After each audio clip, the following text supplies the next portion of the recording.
Kia ora and good morning. Thank you everyone for joining me today.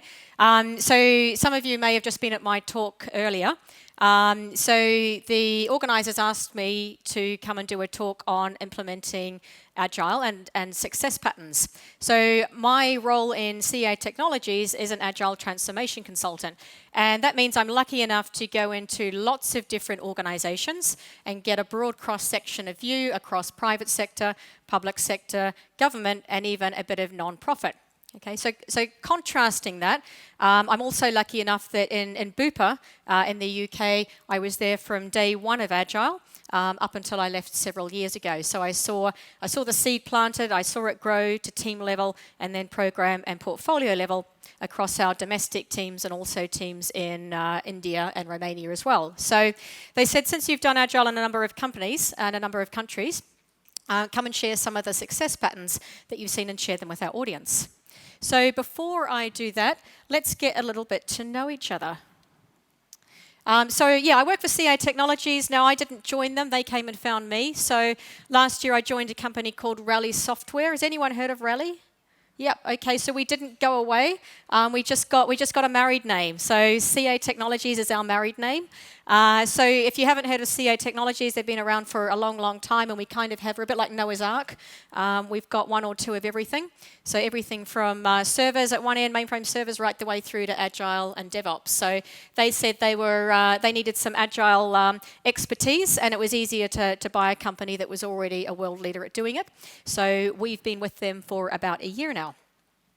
Now, I want to know, as people who've come to my talks before know I like a bit of audience participation, so I like to know who's in the room. So I have a couple of questions for the audience. So can you just put your hands up? Who here is doing some sort of Agile or Scrum or Kanban or that sort of thing at team level?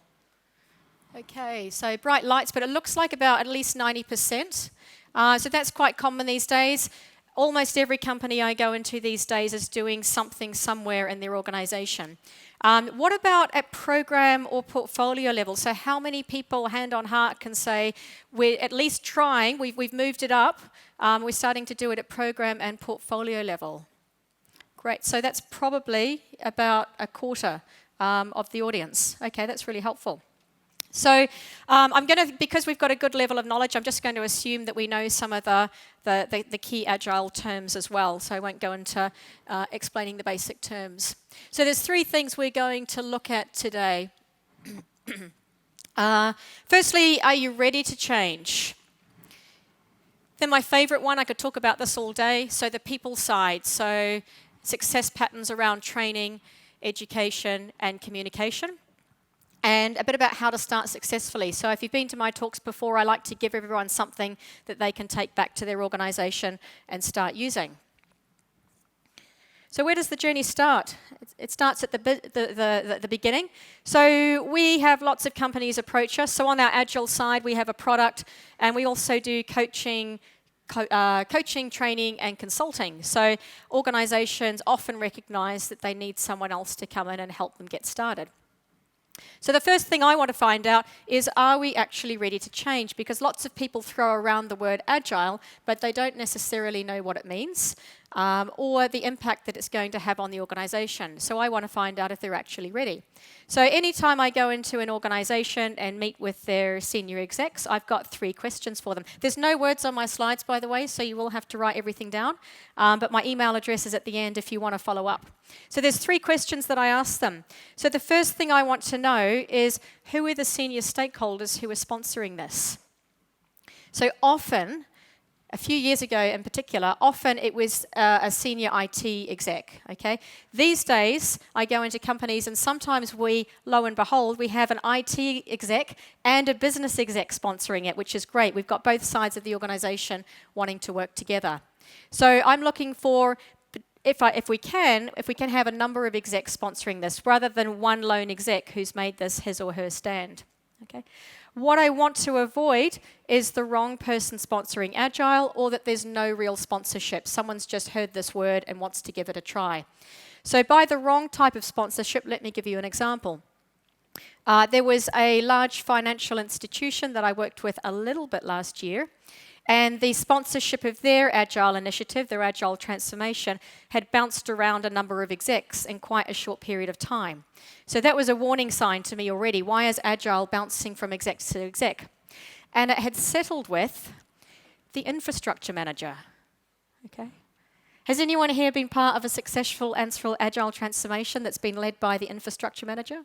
Okay. No offense to those people, but it's not the natural place for it to sit. It was in a side part of the organization, and it certainly wasn't high enough. The sponsorship had kind of got bounced down and down and down, and over to the left somewhere here.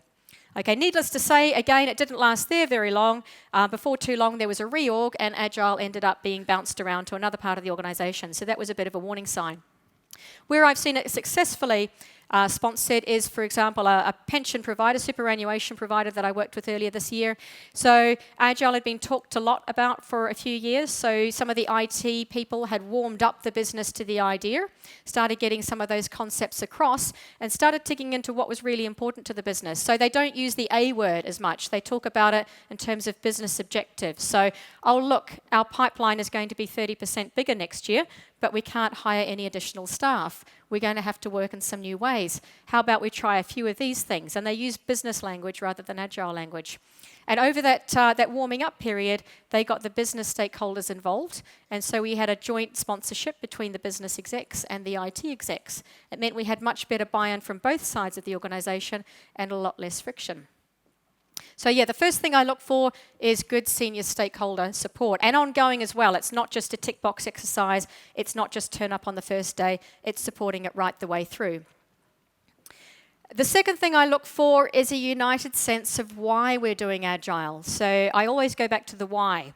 Why are we doing this? There's a lot of different reasons that we might be doing Agile. There's two I really don't want to hear. We want to be faster, and we want to be cheaper. Okay? Those might be outcomes that you get from doing Agile, but I don't want those to be the drivers for you doing Agile. And I want to hear the same song being sung by everyone in the organization. I want everyone to be united behind why we're doing Agile. And again, to give you two contrasting examples, we often go in and do short, sharp assessments before we commence our consulting work, just to get a flavour of where the organization's at. And where the key bottlenecks, problems, etc. And so I asked people, why is the company doing Agile? And I was doing these two assessments in Sydney in different companies at the same time, and I interviewed about 10 people in each. And at the first company, I interviewed 10 people, and I basically got 10 different reasons as to why the company was doing Agile. We're doing it because the senior execs have been doing it. We're doing it because our competition is doing it. We're doing it because we need to be faster or we need to be cheaper. We're doing it because we did it at my old company and I'm trying to roll it out here. So very different reasons as to why. And when I went to the second company, I was asking the same sorts of questions in my assessment, and I got a united reason.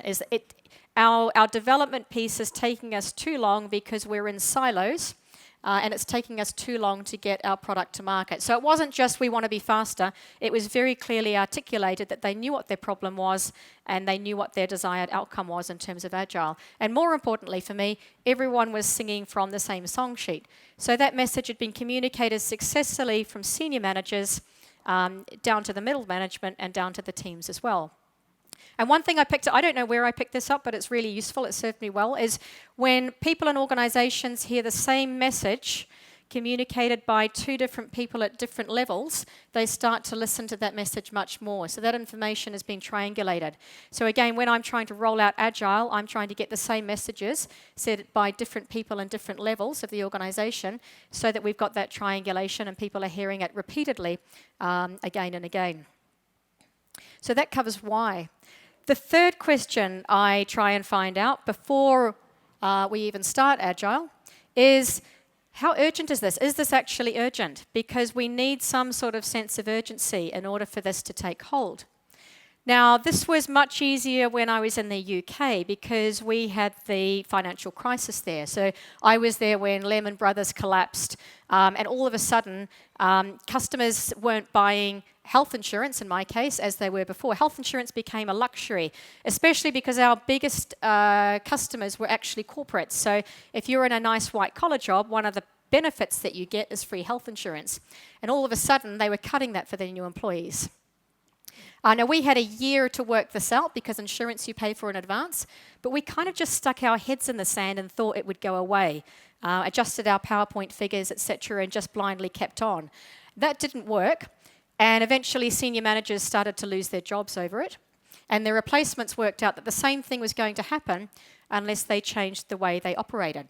So our budgets were getting smaller, we couldn't hire new people, we still had a big backlog, time was ticking forward, our competitors were more lean than us because they were upstarts, whereas we were a 60-year-old insurance company, and we often behaved like a 60-year-old insurance company. We still weren't selling insurance online in 2011. And unlike Australia and New Zealand, we didn't have shops on the high street. So you had to really want to do business with us to come and find us. We made it hard to do business. So we had to start operating in new ways, more agile and lean ways. So there was that sense of urgency there. We had to start doing things differently or we were not going to survive. We were going to be the Kodak or the Blockbuster of the health insurance sector. One thing I find challenging, particularly in Australia, where I worked for the last 2 years, is when was the last time Australia had a real recession? I think it's about 25 years ago. I think, roughly, anyone who's about under the age of 45 hasn't really experienced a recession in Australia. So it's a bit like Chicken Licken and the sky is falling. So I'm telling them, hey, the mining boom is coming to an end. Things are going to change. You guys have got a bit kind of lazy and a bit you're not really lean enough in how you do things. You've got used to the status quo and things have just got a little bit more fat on them than they need to. And I struggle finding that sense of urgency in Australia like I did in the UK. So I'm looking there for something compelling.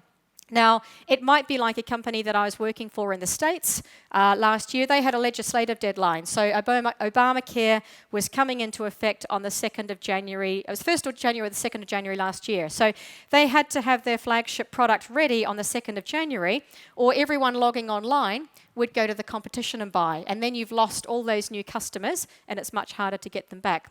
So I want 3 things. Firstly, I want senior stakeholder engagement, so the right senior stakeholders and an ongoing commitment, particularly if those senior stakeholders are new. So anyone who's in their first 100 days of the job often wants to prove themselves, and Agile is a great way to do that. So often that's a good sign. Secondly, united in why we're doing Agile. And thirdly, having that sense of urgency. No, I don't go ahead with every customer. There are customers where I say, I just don't think you're not ready. I'm not prepared to take your money if it's going to fail because it's not helping either of us. So I had a startup come and talk to us earlier this year. So they're a financial payments company. They do a whole lot of behind-the-scenes whizzy stuff, much quicker than the banks. Their teams are doing Agile, so their teams are very lean, Kanban, all that sort of stuff, design thinking, lots of UX, talking to customers. But the CIO, he doesn't really want to rock the boat. He's trying to run his company as a democracy, and he's not willing to make the hard decisions that are necessary to introduce new ways of working. So I had a long conversation with the dev manager, and I said, look, I think you're doing really well at team level, and at the moment, there is just no senior appetite for moving forward. So you can throw all your effort at it, but at the moment, I don't think you're going to get anywhere. So come back to us in 6 months and we'll have a conversation.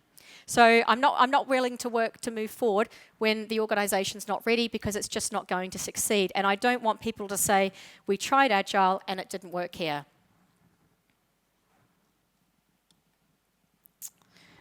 Okay, this is my favourite slide. One of my favourite topics. So I spent 10 years in IT. Before that, I was a trainer for many years, so training young adults in New Zealand in vocational qualifications. So training is very much at the heart of what I do. And one thing I've seen again and again and again in successful implementations of Agile is companies investing in their people. So with my training background, I was lucky enough in my 20s that I worked for companies where the company would put aside 5% of your salary every year for training, and that was just ring-fenced. You were expected to go and train and improve. I don't see that in all companies, so some companies tend to keep training locked behind certain doors and they make it hard to access. I've worked in companies before where I've wanted to go and do stuff like this and they've wanted to bond me for 2 years, and it's like the value of the training you're signing me up for is 3 days worth of my salary and you want to bond me for 2 years? Like, that just seems a bit out of whack when I'm trying to get smarter so I can work harder for your company. So I try and get as many people trained in Agile as possible. It doesn't mean sending everyone on Scrum Master training. It's about being appropriate for the roles. So if we've got people whose day-to-day life is going to be in a Scrum team, then let's do some Scrum training. It may be a 2-day internal course that's similar to Scrum, the Scrum Master training. We may send some of our Scrum Masters off to get external training.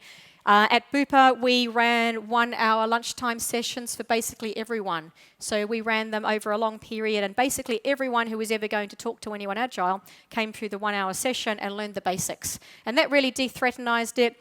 It made it more accessible, and people like accounts and finance and HR could start asking questions. And some of them even said, this doesn't sound like an IT thing. This sounds like we could do some of this, couldn't we? And that was really helpful for advancing our cause as well. So at one of my old companies, we developed our own e-learning course, so anyone could do it, and we had 1,600 people from around the world sign up to that e-learning course. So I was in the UK at that time, and we had people from as far away as Australia log in and do that. We also got 400 people in the organisation through our internal Scrum Master training. And that training itself went on to win some industry awards for our trainers as well. So that was a great win for Agile. It's a thing that I see companies skimp on the most. So I go and they say, what sort of training do we need to do? And I say, I'd recommend that your people do a 2-day training course. And they come back and they say, could you make it a 1-day course? Without even asking what's included or why is it a 2-day course. And I do fundamentally believe in making it a 2-day course because there's so much of a mindset involved. It's not just putting up bullet points on the slide. I find the training works just in time as well. So just before you're doing it, don't train your people months in advance because that knowledge is just going to decay. This woman here is a woman called Pat Summit. So she is the most successful basketball coach in the States of her type. I'm not a basketball aficionado, but she's had 1,098 career wins in her 38 years as a coach. She's in the Basketball Hall of Fame. Now, when we talk about sports teams and coaching, how many professional sports teams out there these days don't have a coach? And what would happen if someone like Manchester United or the All Blacks said, we're going to save money next year, our players know the rules, we're going to get rid of the coach? And yet in the workplace, we don't invest enough in coaching. Again, particularly in Australia and New Zealand. So I find in the UK and the US, organisations are more willing to pay for consultants and coaches because it's our full-time jobs to help people get better and make teams more effective. And we've got that knowledge and expertise from other companies. I find in Australia and New Zealand, there's more of a DIY culture. So I'll read the book on Agile, and then on top of my day job, where I already have too much to do, I'll roll out Agile as well, okay? It takes a lot longer, and in the end, I think it ends up being more expensive than getting in a consultant or a coach for a short period. And I'm not just saying that because I'm a consultant or a coach, it's because I've tried it both ways. So it would be unthinkable these days for a professional sports team or a high-performing sports team not to have a coach. And yet the only sort of coaching I see in organisations outside of Agile is executives going off one-to-one and having their own special exec coaching, which tends to be just themselves rather than the system or the team that they're working in. So in terms of success patterns implementing Agile, keep up your coaching, and that includes comms as well. So when I design training, it's a secret mechanism to get out my propaganda about my Agile, so through some comms as well. So what do we hope to achieve by it? What's our vision? I got our CEO to say, I love Agile. That was a great quote, and I put it in our training and also our comms. So see if you can do that. That really opened doors. The training as well is ongoing, so it's not just get someone in for 2 days. Same with coaching. Don't just get someone at the start. Have some regular health checks. You don't have to have your coach there with you side by side for months or years on end.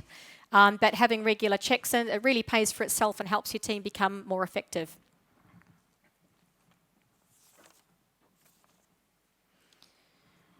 So the next question I get asked is, well, where do we start in terms of implementing Agile successfully? So there are some textbook answers. So some parts of the organisation are easier to roll out Agile than others, but it does vary organisation by organisation. And normally you can find a sweet spot. So normally you can find someone who wants to be at the leading edge or who wants to introduce change or who's new in a senior role and wants to prove themselves and knows the value of having this stuff on their CV. You can often find What else can you find? You want to look for something that's not too big, not too small. So if you start off with something that's too big, you risk it falling over. So find something in the sweet spot. The Goldilocks project, not too big, not too small. Sometimes it's not the obvious example. So in one organization, this was when web was quite new, we had various different areas and we said to web, hey, Agile web, sounds like a natural fit. Shall we start here? Nope. We're quite comfortable. We've got our little empire. We know our problems. We like to stand and admire our problems, they used to say. So the gatekeeper of that part of the organization, who had the same name as me, she was very comfortable in her ways of working. She didn't want the new set of problems that Agile would deliver. She didn't want the transparency either. So we ended up going around the organization and making every other part Agile, and then all of a sudden web stood out. Why isn't web Agile? Surely that would be the natural fit. And that ended up getting disestablished and merged in with the other parts of the organization that had moved across to Agile. These days, like 90% of people here are already doing Scrum at some level. I often call it the Swiss cheese approach. So we've got little pockets of Scrum all over the place, and they're looking to pilot Agile at the next level, so scale it up using whatever framework you want to. So how do we choose a successful pilot? And I do like pilots, by the way. Pilots are much easier to get approval for rather than from Monday we're doing scaled Agile permanently. It's much easier to say, hey, what if I got a group of teams working on the same stuff for 12 weeks? It's much easier to get that sort of approval. So in a large superannuation provider I've been working with this year, they had 3 big work streams of activity. They've got their 2020 stream, so that's their really, really high priority stuff they want to deliver by 2020. Very, very high profile. It's also being delivered in a very waterfall way, but it's hands off. This is so important that we can't have Agile in here at the moment. That's what they've decided. They've got their secondary stream of activity. So these are all the other projects that don't make it into the 2020. And they decided that was their sweet spot. So can we get about 50 people in the organization? So it was 6 teams. Can we get those people working off the same backlog? They were already doing some Scrum. So can we align the teams so that they're scrumming in the same way, align their sprints, synchronize their sprints, have a little bit of training to refresh people because it was 6 years since they'd last had trainers in there. And thankfully, because they have very low staff turnover, a lot of people who did the training 6 years ago are still there. And can those people willing to sign up for change for 12 weeks? So, hey, if it goes wrong, you can go back to your old way of working in 12 weeks' time. If it goes right, then we'll keep going. So because of that and the strong senior leadership support, we were able to get permission to pilot Agile in this area. So they've just finished their first program increment. So they were supposed to work this way for 12 weeks. They ended up working this way for 15 weeks because they wanted to pop some more work in.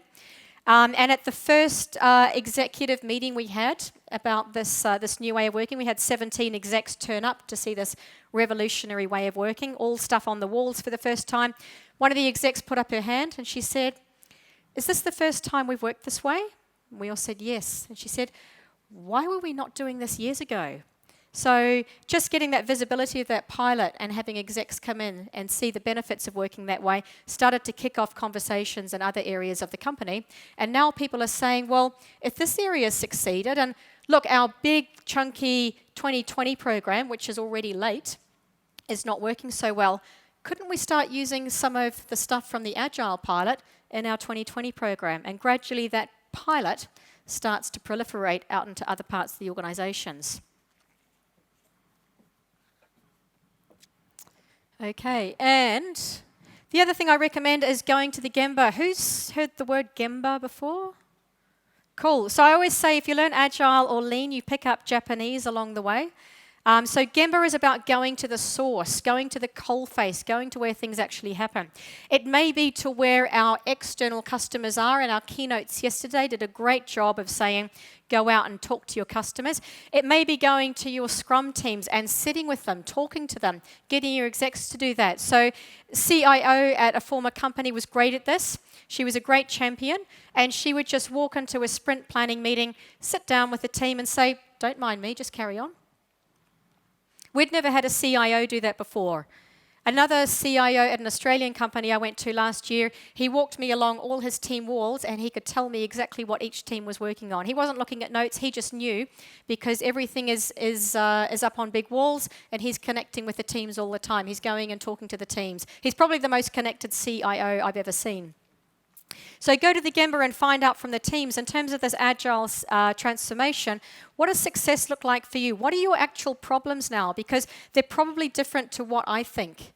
They're probably different to possibly other companies. So what's important to you and what can I do now? And if we get those people involved, often through a cross-functional champions group, which again I found very successful. So get a project manager, BA, a dev, a tester, and have those guys work with your external consultant or your coach and be champions so that what you develop is being developed by the people and being reflective of your organization. And finally, one final slide. This is something I wish I'd done better, is celebrate success. So us Kiwis are pretty humble. We're not ones to raise our flag or dance around the room, but this is one that I wish I had done better in the past. So it doesn't have to be big and flashy. It can just be as simple as sending an email and saying, hey, you did a good job. We had our CIO would come and talk to people and say, hey, thanks for working in that Agile way. You got the product to the customer much quicker, and we've had good feedback on it. She would come and give people on a back, hand out an award, that sort of thing as well. And it goes both ways. So when I heard that a team had done well, I would email the CIO or the head of IT and say, hey, the marathon team or the Red Bull team got their deliverables in on time or did a really great job on this. Would you mind just sending them an email? And without fail, every time the CIO or the head of IT would send the team an email and that praise would get cycled around.